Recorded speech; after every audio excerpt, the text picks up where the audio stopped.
When things go wrong as they sometimes will, when the road you're trudging seems all uphill, when the funds are low and the debts are high, and you want to smile but you have to sigh, when care is pressing you down a bit, rest if you must but do not ever quit. Success is a failure turned inside out. Let's talk and clear the clouds of doubt. Bismillah, assalamu alaikum wa rahmatullahi wa barakatuh. Welcome to a new episode of Let's Talk. Today our topic is a pretty important one, leadership. Joining us to talk about this important topic is Dr. Mamdouh Muhammad. He was born and raised in Cairo, and he obtained his first degree here, and he also traveled to Indonesia and many other countries. He's an educational consultant in the US and in Dubai, and he's the author of Hajj and Umrah from A to Z and Salat from A to Z also. And we're joined also by our in-studio audience. Assalamu alaikum, welcome guys. And I'd like to jump into our topic. Most people in history remember names. They're usually of leaders of some kind, from prophets to khalifas, like of Islam, like Salah ad-Din al-Ayyubi, to leaders who abused their power, like Hitler. What made them leaders? What is the difference between them and ordinary people? We often see leadership thrust onto those who are not prepared, kind of like Sarah Palin, for example. They usually fail miserably. Why is that? Did they not prepare? Do they not have the proper training? Or is it experience? Or is leadership inherent? We often see families holding dynasties, like royal families or political dynasties, such as the Kennedys, for example. Are these justified? The only thing we can say for sure is that leadership position is perhaps the most important in our society. What would we do without our imams, shuyukh, and even, I hate to say this, politicians? So can we talk a little bit about that? What is a leader?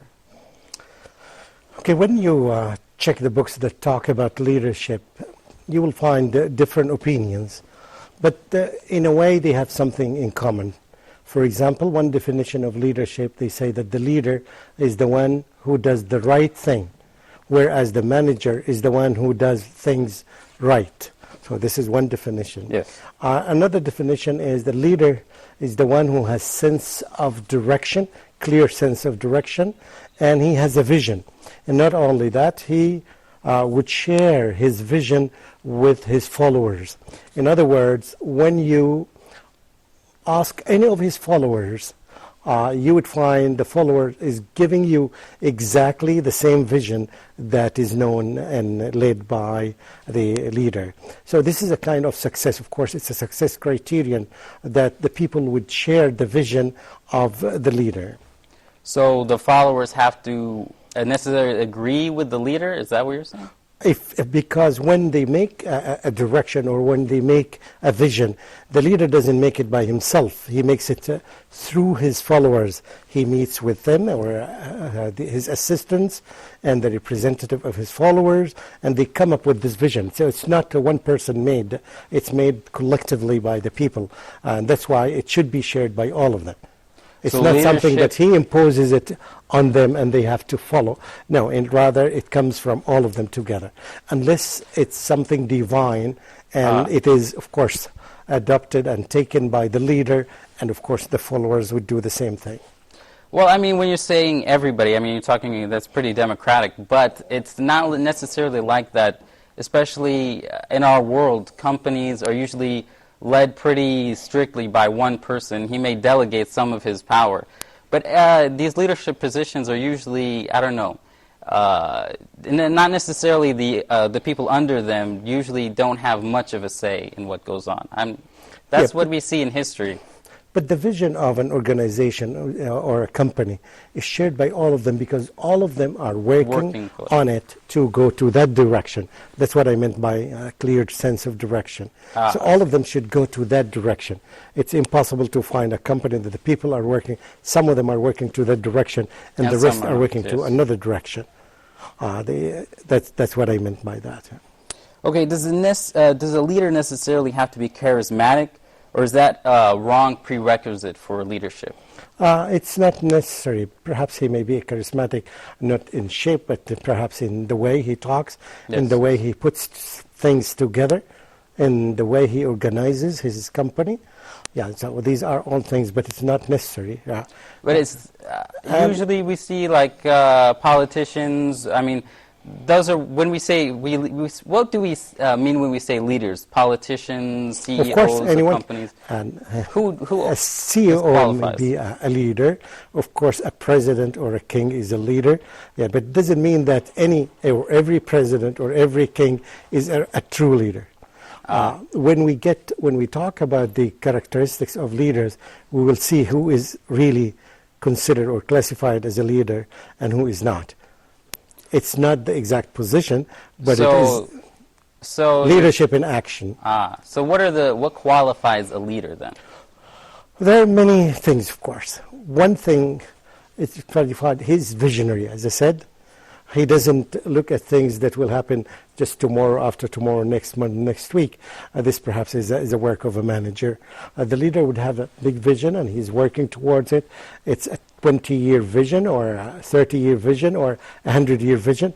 For example, the vision of the Prophet ﷺ was much far than this. It was thousands of years. It was on the Day of Judgment. Yes. He was trying to lead his nation to go and reach safely paradise and enter there. So the focus was on the Day of Judgment. It's not tomorrow, after tomorrow. It may be tomorrow, and it may be after 2 decades, it may be after a century.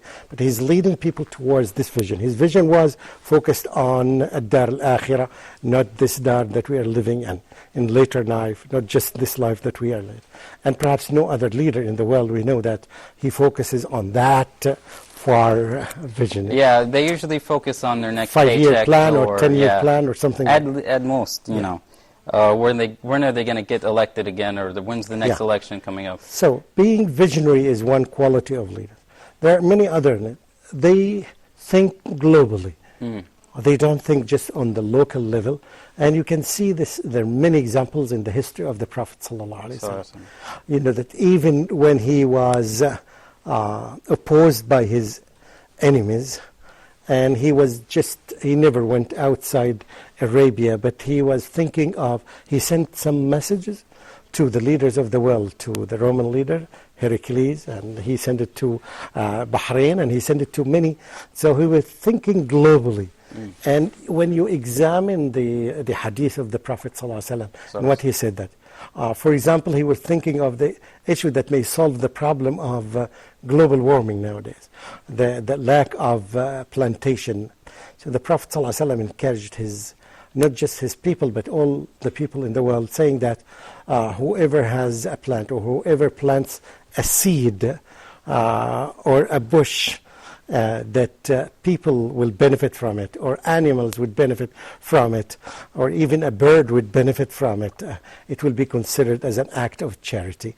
In the other hadith, that it says that even if the Day of Judgment is about to begin and you have the opportunity to plant a bush or a tree or anything before the Day of Judgment takes place, do it.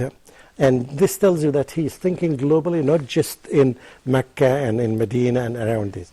So this is one quality of leaders, that they think globally, not locally. Yeah.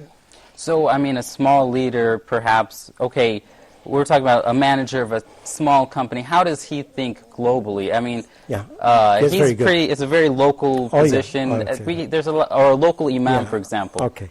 Let's talk about, for example, a local imam. Yes. When he speaks the language of a leader, as if he is addressing the whole world. Yes, he is speaking to the audience in front of him. However, the content that he talks about talks to the people in the world, the whole world. So he all the time has this in mind. For example, imams nowadays would select something. What should Muslims do in order to stop or delay the global warming that's happening? What is our role as Muslims and as leaders? And he can suggest many ideas to the people. It may be picked up by some leaders in the world to address that. It doesn't mean that he himself will do that. Yes, even a leader of a company, not necessarily a manager, because a manager is the one who does things, but a leader is the one who leads. People. So a leader of a company, when he thinks globally, he would think the needs of other countries when he produces such a product or this Even product. just through imagination, just to improve his performance or to motivate others around him. Of course. Now when you sell a product, you sell it everywhere. Yeah. Perhaps you begin locally, but it goes everywhere. So Microsoft products go everywhere in the world. Cars go everywhere in the world. But it started out in his garage, definitely, Bill Gates' garage, and yes. his imagination brought it to the whole world. Yes, he should think like that, of course. Okay, inshallah, we don't have enough time in this segment. We'll be back, inshallah, to talk more about leadership.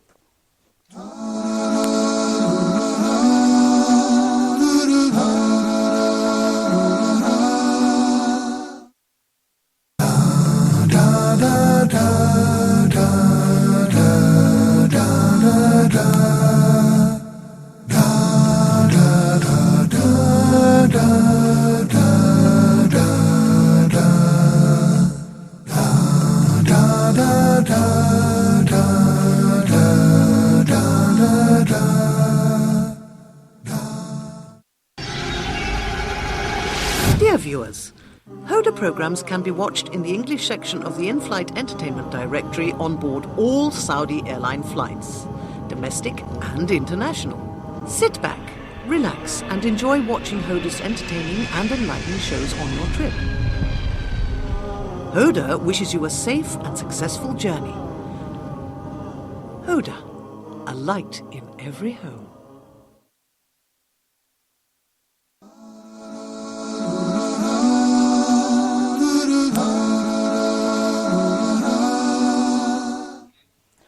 Welcome back. We're just talking about the necessary qualities of a leader. What are some of the other necessary things a leader needs to have to lead? I think I've read it in many places that one quality of a leader, a good leader, is the one who prepares other people to be leaders.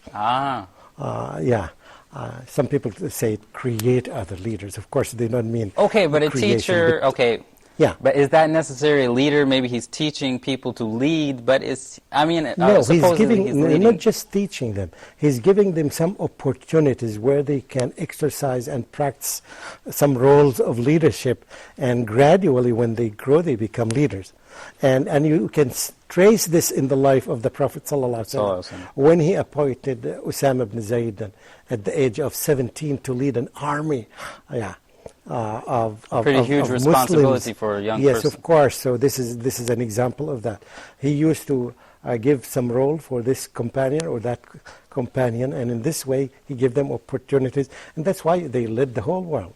Yes. Because when you lead, you want some people who would assist you to do some roles, so you can lead different places as well. Yes. Whether it's different branches of your companies or different governorate or different regions in the world, you need some people to lead. And in every aspect of life, for example, in a school, it's not just the leader of the school, the principal of a school, but it's, of course, the middle managers as well. They're considered. The subject coordinators are considered some sort of leadership. The assistants of the leaders, the leader himself, are classified as leaders. As leaders. Of course. So everybody has a position as a leader. He needs to utilize it more. So if you're under somebody, you're leading somebody under you, and so on. You should train them, yes, to give them opportunities, to design your organization in a way that it helps you to prepare leaders. And also to challenge people. That's an important thing. If you're not going to challenge anyone, yes, how is anyone going to lead? Yes, definitely. One way of preparing leaders is to challenge them, to put them in situation that's a little bit above them, one step ahead of their level. And in this way, of course, they have to cross that hurdle or this barrier. So what I'm getting from this, anyone can be a leader? You can say yes and no. You can say, if you see that if you make some training for them, and if they excel and they pass the tests, of course they can be, but if they don't, because some people don't have the same capacities as others.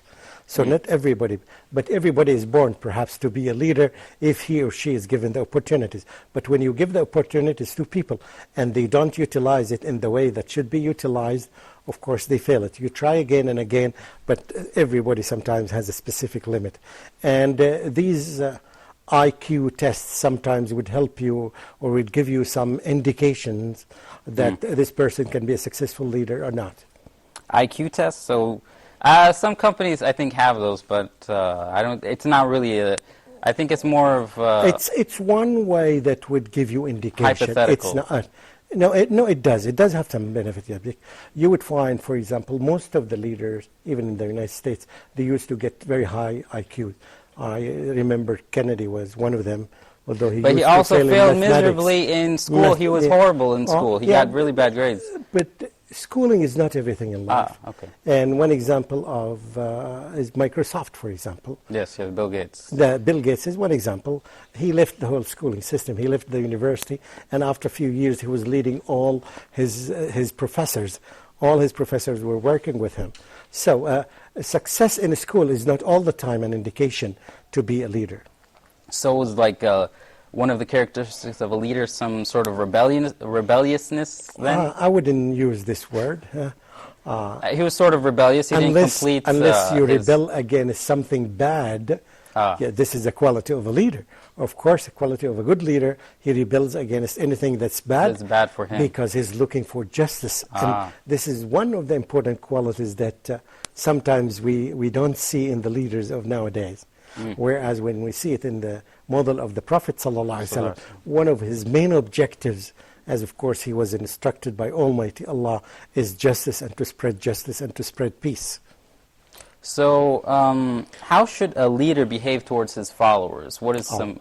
One way of looking at it, of course, he has to have very, very strong relationship with them.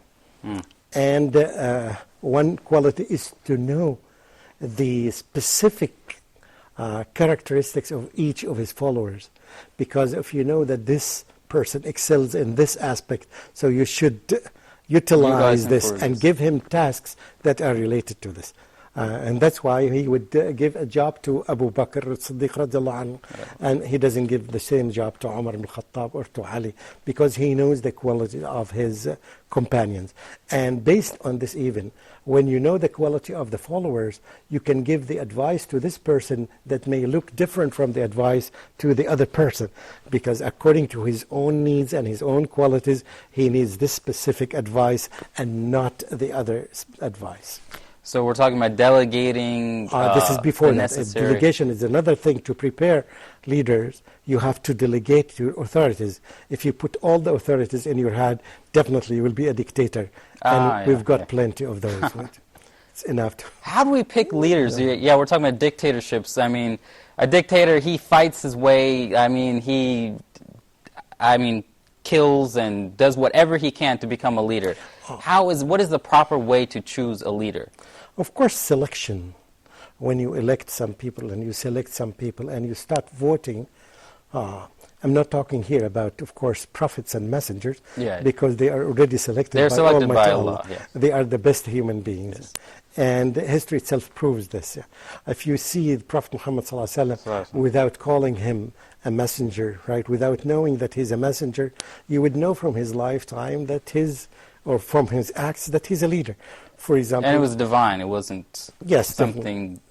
Yeah, of course. But we know that Allah selected him. So he's a leader selected by Almighty Allah and selected by, of course, the Muslims and approved by Muslims.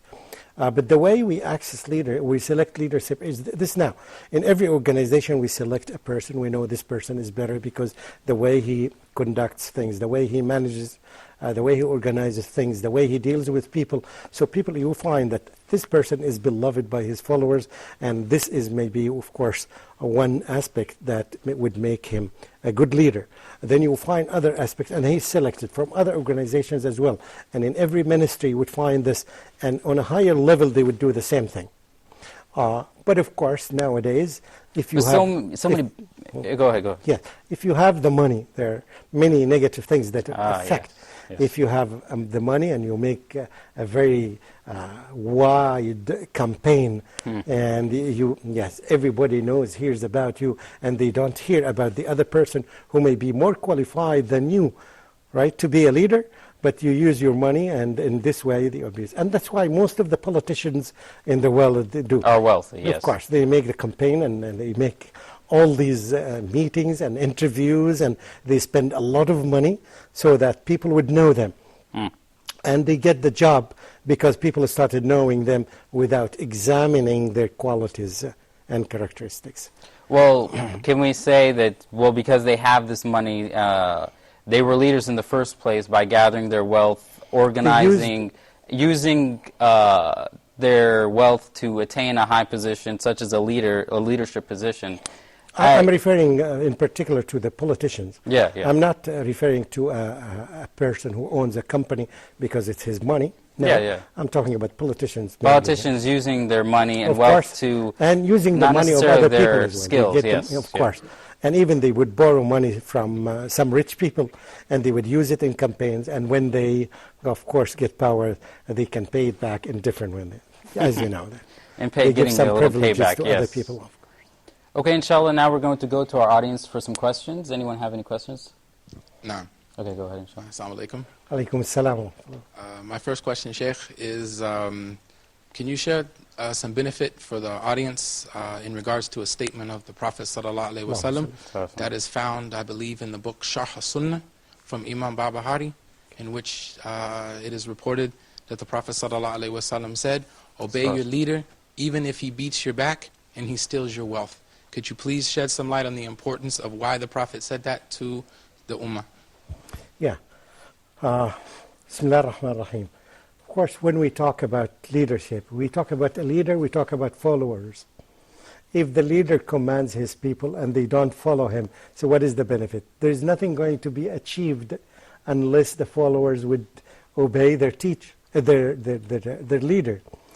Because the leader himself cannot lead a whole country or a whole organization or can do every task in his organization. So there should be some people. This is distributed authority, distributed tasks to be done by all the people. So that's why even if it seems to you that your leader may be a little bit harsh on you and he gives you a command and you have to follow this in order to achieve the task, as long as he does not ask you to do something against the religion, against the commands and the decrees of Almighty Allah, this is where you can say, no, I am not going to follow you, because this is clear declaration against the religion of Allah subhanahu wa ta'ala. Otherwise, even if it is against your will, but it goes with the Quranic guidelines and the Sunnah guidelines, you as a follower has to obey that.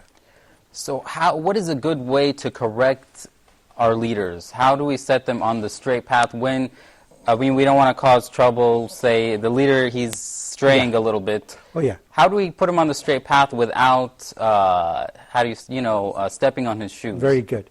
The way we designed a country or an organization is a very important factor. When we design it, we have a consultation board.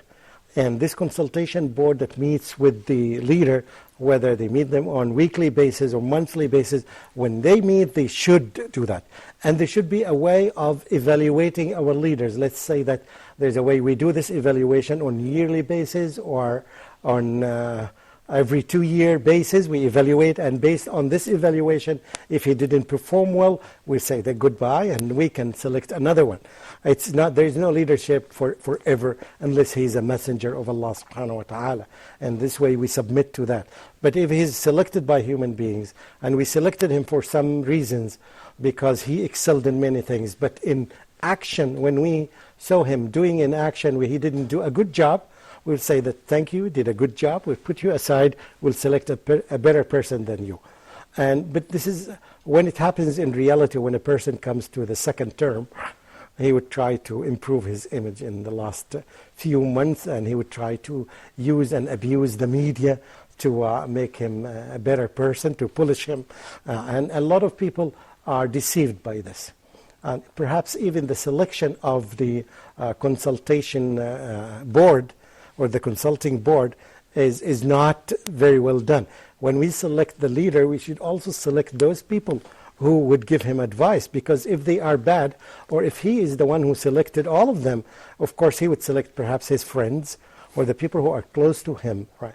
So there are some steps that we can do that would definitely would embetter our leaders. We don't give him extreme authorities in his hand. All the time his decisions should be checked by the boarding or whatever committee that we selected to do that. But I mean, even in the U.S., where there's 3 branches of government, they're all supposed to be looking after each other. It always ends up the president has the most power, either by some trick, like the Patriot Act, for example. George Bush, he just basically decided to do all these things by himself without any consultation. How do we stop things like that from happening? If this is a way, for example, we have to say that he could not do this. But here's the problem is not him, because everybody wants to go beyond the limits. Yeah. But I think it's the problem of the followers. It's the problem of the people who selected and who designed the system to be like this. If you redesign the system to deprive any leadership of clear dictatorship, of course he will be in a situation that's different by this. Okay. However, we have to understand after the consultation, right, the final word should be said by the leader, of course. Yeah. Yes. But whether he said it out of his own desire or based on the opinion of his followers, there's something different. So when we're talking about leadership, what are the most important, let's go more into the characteristics of the leader. What is important to look for? I mentioned some of them. The other qualities is the ability to change and to make impact on others. The ability to change the mindset of your follower from bad to good. The ability to upgrade them from level number 4 to level number 5. You see what I'm saying? If you can see a leader in an organization and he is able to affect, for example, the employee who work in his, they used to come late, for example. This is a simple example. Yes. They used to drink a lot of teas and coffees, and of course there's something negative about this. They used to smoke, and in a very short time he showed his impact and he changed them. Like the Prophet ﷺ, he changed the Arabs from drunkards of wine day and night to a people who abstain completely from wine. And this is an achievement that had never been made by any other leader in the world.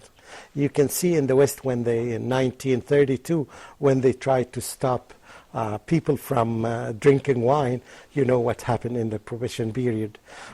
Even the policemen started smuggling wine because it was there.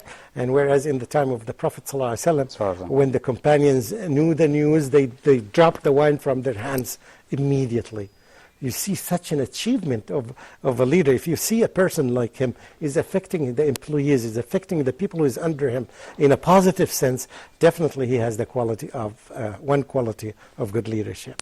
Well, how can we talk about the corruption of leaders? Like, there's always the possibility of getting bribes. Even if you don't accept them, they're always in front of you. And there's always a temptation to abuse power. Even the smallest leader, say he's just a manager of a store, there's always that temptation to abuse power, to just, maybe you're having a bad day or something, and you just decide to abuse your power. How do we curb that? Yeah, I think it's too general to answer this question. However, I would say we Muslims look at things differently. There are two ways, of course. Something in the hands of the human being that we can do in the way we organize the whole country, the hierarchy of the country, the supporting and the consulting bodies. This is something that we can do, of course, by educating people. But there's another thing we Muslims do. We should, of course, try to build up the Islamic spirit in this leader. We Muslims should select him that a person who is a good Muslim, known to be a good Muslim. And that's what exactly the Prophet ﷺ did. He selected Abu Bakr as-Siddiq first, and then the Muslims after him. And as you know, that when the Prophet ﷺ died, that when Abu Bakr as-Siddiq was on his way to ask Umar ibn al-Khattab to be the leaders of the Muslims, Umar ibn al-Khattab was on his way to select and to inform that Abu Bakr as-Siddiq that you are the best. And both of them were accepted by Muslims, as you know. But finally it ended up in the hand of Abu Bakr as-Siddiq because his biography proved that he is a very pious man, a man with taqwa in his heart. And this is, when we talk about leadership in Islamic society, this is one condition that we should not negotiate at all. But unfortunately, if the Muslims are not educated and they would select a president who is away from Islam, and then after 30 years or 40 years they discover that the guy is too bad, they have seen him too bad from the very beginning, and they were silent, and that's why they are punished by Allah subhanahu wa ta'ala.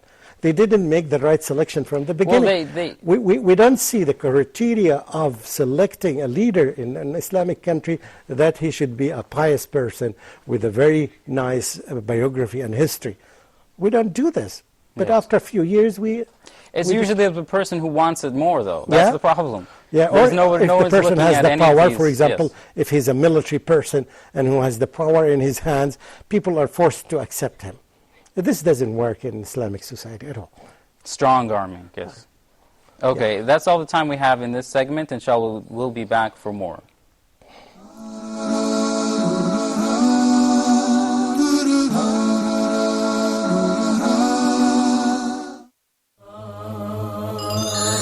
Learn Arabic. As everyone knows, today Arabic is considered as very important, very significant language. How can we produce the sound, the state of voicing, place of articulation, and manner of articulation? So in Arabic, the words which are written are pronounced. We will learn how to write and pronounce Arabic letters correctly in depth. Explanation via board and presentation with many other important factors. We have today more than 300 million people speak Arabic language. Not only in the Middle East, but you can find a lot of people speak Arabic language in Asia, Europe, North America, and in South America. What are you waiting for? Grab your notebook and pencil and stay tuned for Learn Arabic at Huda TV.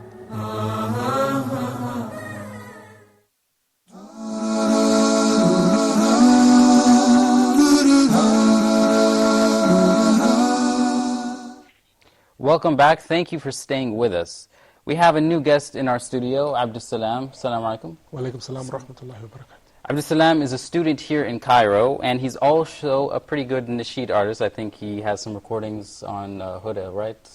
Yes, on iTunes. Okay, cool. So check those out if you have the chance. What are some important qualities a leader should have, in your opinion?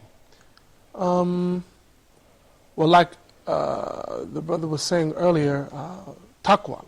I think this is very important because at least their intentions will be correct. Yes. And of course, wisdom, and to be a strong leader.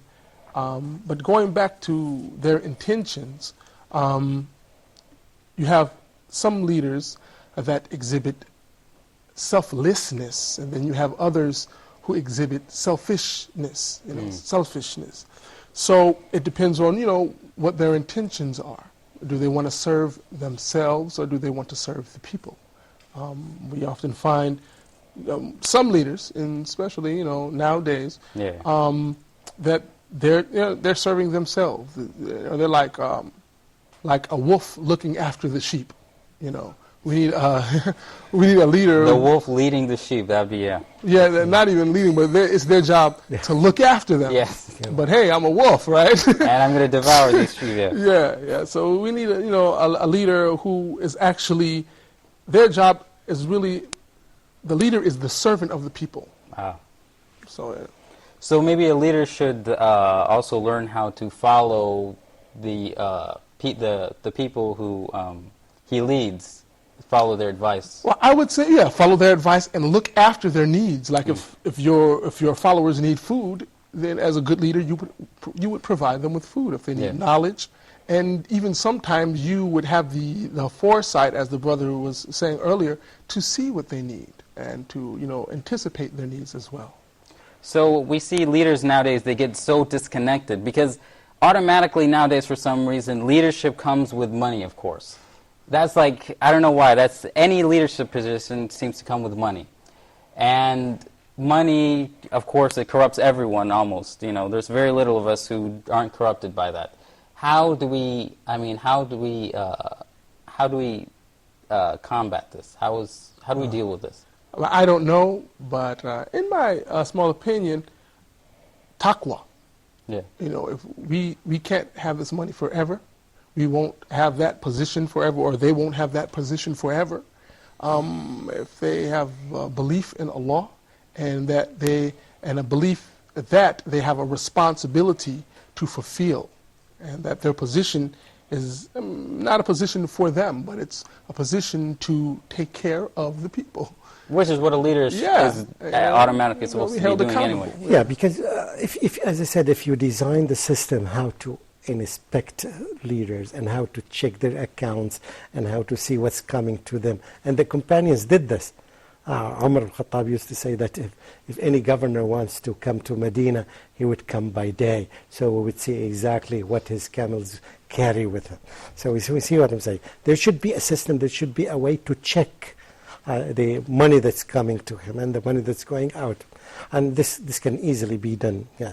But again, if the people who are doing this checking are corrupt, so the system will be corrupt. So that's why you have to implant taqwa and the religion in the heart of people before really you continue to guarantee that this whole process will be successful. So there are many ways of checking this in. So checks and balances. Checks and balances all the time to see what's going on. That's why they have, I mean, in America, the judiciary system is supposedly, you know. But that's the thing, all this stuff doesn't seem to work all the time, but it's supposed But it is working to some extent. To some extent. If you add the important elements to them, the religion itself, I'm not talking about any religion, I'm talking about Islam in particular, of course, because the other religions had been, as you know, that destroyed, corrupted, especially by this very thing.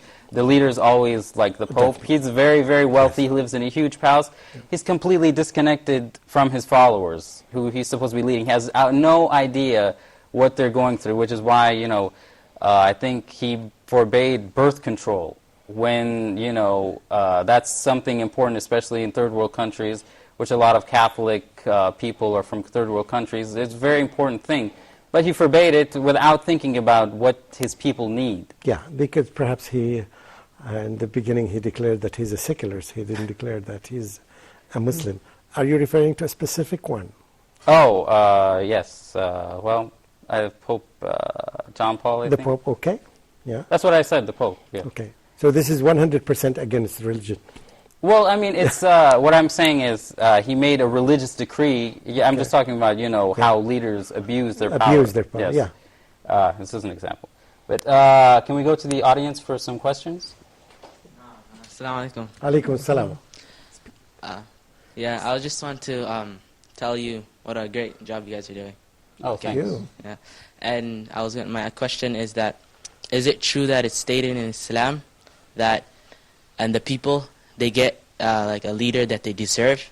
If the people are like good and like righteous, they'll get a righteous leader, and if the people are corrupt, they might get like a corrupt leader. Yeah, this is a good question. The common saying is that here that if you are bad, so the person who is on the top of you are bad. Yeah, and vice versa. على ما تكونوا يولى عليكم. Well, this is what it says.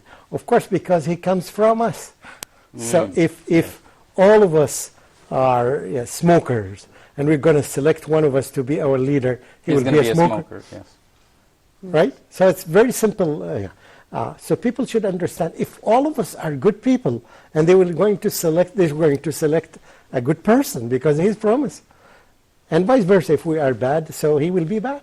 He's not an imported person. We didn't borrow him from overseas. We didn't bring. He is from us. You see, so that's why it's very important, and this was the concern of the Prophet ﷺ, to raise the whole Muslims to a good level. And one example I like very much all the time, when the Muslims, the Arab Muslims invaded Persia, I wouldn't say invaded, I said made fatha, because they wanted to spread Islam there, and they were prevented by the Persians. Anyway, what happened is that the Persians took some prisoners of war from Muslims, and every time they would ask this prisoner of war, or this prisoner of war, or that prisoner of war, they would get the same answer. The same answer, although these prisoners have never seen each other, have never met with each other, but because all of them get their message from Islam. So all of them were very well brought on Islam, so they know Islam very well. So that's why each one of them would give the same answer. Like I ask you, how many rakahs is Salat al-Dhuhr? You would say 4 rakahs. Are you sure that's 4 rakahs? Yeah. So sure. it would be the same answer. So if you're traveling, it's less. Yeah, right? of course. If everything is it, if all the things that would come to us is from the same source, we would give the same answer. But now we have many satellite channels, we have many other sources, we have the internet, we have the media, so we get inputs from different places. If we get all the input that we get is from the Quran and the Sunnah, yes, we will produce things from the Quran and the Sunnah. Yeah. The Sunnah. We will say what is in the Quran and the Sunnah. So we have to care for the nation, yes. Because if we care for the nation, we can select anyone because we are sure that he has the minimum amount of taqwa that would help him. We can support him to be a leader. Of course, this needs some other aspects to make him a leader, but yet this is really, we have to work on ourselves. All of us, we have to improve. We have to go back to Allah. We have to go back to the Quran and Sunnah. And this way, inshallah, we will help even the leader. If he wants to select good leaders, he will find them. Inshallah. Do we have any more questions? Assalamu alaikum. Alaikum salam. Please speak up. The Sheikh has just talked about Please speak up. a good leadership, how to choose a good leader, and I swear I'm not hearing and many well. more things. I want you to talk about who are those that deserve to choose the good leader. As far as we have talked about the good leader and leadership and the followers. Okay. So the question is, who are those that deserve to choose the good leader? Who are those who deserve to choose the good leader? The good leader. Are they supposed to be the wise people? Like in Islam, is I heard it somewhere. You're Ahlul supposed Hal wal Aqd. yes, does that mean like the sane people or the knowledgeable people? Yes, if you can do it by asking everyone, right? That's fine. So if everyone is everyone qualified though? If everyone, and I say that even. What do you mean by qualified? IQ test maybe we can. No, any human, any one of the people, right, would have the right to select. Why not? If you can do it, but sometimes it is difficult. But if this happens, yes, can you weigh the voice of a person who is well educated, who with Islamic knowledge, with a person who is not well educated, he cannot write even his name or her name, he doesn't have any source of information from the Quran and the Sunnah. Of course you cannot weigh the two votes the same. They are not the same, because one is with quality and the other one is not with quality. So at least you would say that the minimum of a person who would make a selection, who would participate in selecting a leader, would at least be qualified to have some degree in Islamic, some background about Islam, and we can define it by any way, so he would participate effectively. Otherwise, if his voice is weak and he's not educated, you can easily affect him if you are the leader. You can easily know how to buy these votes, right? And this is what's happening in villages and many places. The people are not so educated. They live a very simple life. They don't know exactly. But when they find somebody is helping them in the beginning, of course, this is why they use the money in the campaign for presidency. Yes, they go to these villages and they go to the people who work in it, and they try to give them some gift or some meat or any type of gift, and they buy their votes. No, this doesn't work. So there should be other factors like factor of education. Person should be educated should have a minimum degree. And even when we come to this, is the quality of education that we're talking about, public schools, for example, in a country like Syria or in a country like Egypt, where they get very minimum amount of Islamic education, because what is needed here is Islamic education. They would know at least the quality of a leader that he should have. He should be pious, he should be honest, he should be this and this and this. If they don't know this, of course, their selection will be very weak.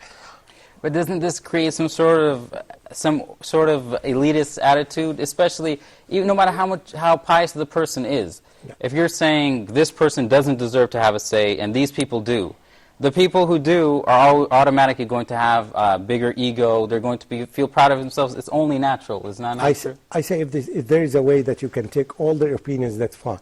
But sometimes it's very difficult. That's why in Islam, we're talking about the majority. When we talk about the majority, and I hope every Muslim would understand this, the majority in Islam is not the majority in democracy. No. The majority of democracy would take all the opinions together. The majority of Islam is the majority of the specialized people. So if your decision is about an Islamic decision, it should be the scholars. Okay. Yes, it should be the scholars who would do that. It's not. I would not weigh the voice of a villager with the voice of a secularist with that makes it equal with the voice of a Muslim scholar. So this would be totally different. So when we say the majority of the specialized scholars, we say the majority of the scholars decided that, so we would follow this. It's not necessarily I would be involved because I'm not one of those scholars, but they are the Muslim scholars that are famous. And that's why we say that Imam Malik and Imam Abu Hanifa, every Muslim knows that they are the scholars. So if the majority of them say something, we follow this with open heart. You see what I'm saying? Well, we're talking about these people should deserve to have a say in the way they live, at least, which is politics is about the way you live, the streets you have. Even this, I would not say that. For example, if we try to apply the majority rule in your house, right? Yes. And the majority of your kids would say that we don't like our father and we want to kick him out of the house. Well, you know, yeah, I mean, the father should be nicer to his kids, maybe. No, even if you are not, but they don't know. To be nicer to them, they want chocolates, they want Pepsi, they want to, and you cannot go with what they want because they don't know. They are not qualified even to know what benefits them. Not everybody in the society knows what benefits them, right? Yes, so that's why you don't take the opinion of everybody because they are not qualified. You can take the opinion of your spouse, of course, your adult kids, of course, towards something, but you don't take the opinion of young baby, 2 years and 3 years and 4 years. They would say all the time, we want chocolates, we want to kick our father out, he doesn't bring chocolate. You cannot do that. So this is the difference between the Islamic majority and the non-Islamic majority. Okay, we're going to talk, I think, a little bit more about it. How about gender and leadership? Okay. Well, that's coming up in the next break, after the next break, inshallah. Stay with us.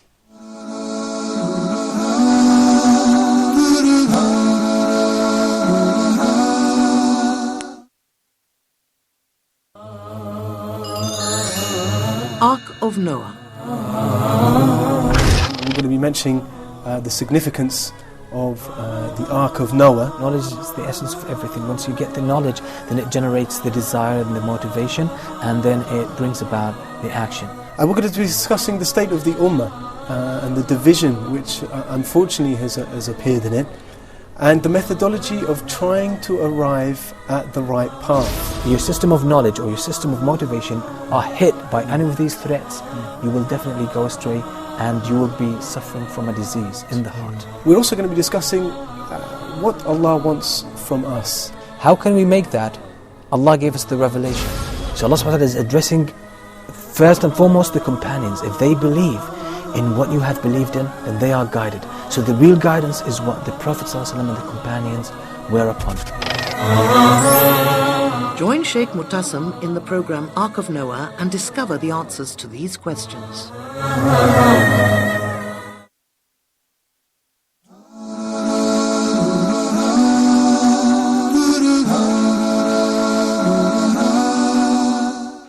Welcome back. Thank you for staying with us. We've been having a pretty interesting and lively discussion about leadership. Now I'm going to ask sort of a controversial question, especially in Middle Eastern and Islamic countries. Can a female be a leader? And if she can she lead men? Or do you think that's something that should not happen? Well, I'm no scholar or a doctor, so... Of course, in your personal okay, in my personal opinion, I believe that men are natural leaders. Okay. I believe that Allah subhanahu wa ta'ala put us in the position of a natural leader. Even when you speak about prayers, you won't find in true Islam a woman leading a man in prayer. Yeah. However, if Allah subhanahu wa ta'ala puts a woman in a position of leadership, say in a company, and this happens, then I think it is the responsibility and the duty of a man to follow that woman in that position. This is a reality, and we have many There's brilliant female women, leaders, brilliant women, qualified women who do an excellent job. So it depends on the situation that you're in. Okay, so Dr. Mamdouh, do you agree with that? I would leave it to the more specialized people. However, if there is a situation, for example, in a hospital, that all of the people who work there are women, definitely the leadership of this place would be from women. So a woman can lead women, of course, that's natural. And the same thing applies to schools, the same thing applies. But I don't know where is a mix in them. And I'm not sure exactly. Like what he said. Women, a woman starts a company, for I don't example. have a say. She's the expert in whatever product she's selling. And she hires some men under her. She's the natural leader of them because she's the expert in the product. Is that? If you work for her, definitely of have course. to obey her. Well, yeah. But if you're talking about a leader of a country, yes. There would be a very big question mark, and I would advise... well, yeah, that's a different thing. Yeah, of course. So I would say that this is an issue that real scholars would talk about it. Yes, that's a pretty controversial subject also. Let's go. Ali, I think, has a question. Go ahead. My question is that really what is happening now, example like some countries, now we are living in a police station, like system of democracy. So in the system of democracy, youth, people, they are the one who create the leader that they're leading off on their own rule according to the country. And also what is happening now is that, for instance, youth, they should select their own leaders now. So this leader is the one who supposed to lead those leaders. But the former leaders, they are looking their own benefit. There's somebody that is better or is win this election is not the person that they take them on the leading of the people. They should change according to their own what they understand. So what support for the youth that they used to going to take the example like their own idea or mission to better for their own life about this case. I think you understand my question. I think Ali was asking, say they're youth, and then they're the old corrupt leaders. And how do the youth, how do they change the leadership when these older leaders have all the power and influence and money? They're sort of risking themselves. Yes, but it seems that even though we have years of corruption, justice always ensues. Allah subhanahu wa ta'ala always brings justice about. And we see this happening in the news today, and we see it happening in history. So think for themselves and follow the truth and educate themselves on what is the right thing to do. So to be educated on what is good and to educate themselves on the proper steps to take to and always follow justice. Yeah, exactly. Follow the truth. Okay. That's all the time we have. This was a great episode. I think we had a lot of interesting discussions, and hopefully we answered a lot of questions. I'd like to thank you, Abdul Salam, thank you very much. And Dr. Mamdouh, thank you very much. Jazakallahu khairan. Wayak, inshallah. And of course, our studio audience for all those great questions. Thank you guys for showing up. I'd like to remind you guys with our email address, talk@huda.tv. Also, we're on Facebook, so if you want to leave any feedback about how much you liked the show or how much you hated the show, please go there and, just leave a comment. Okay, that's it. Assalamu alaikum wa rahmatullahi wa barakatuh.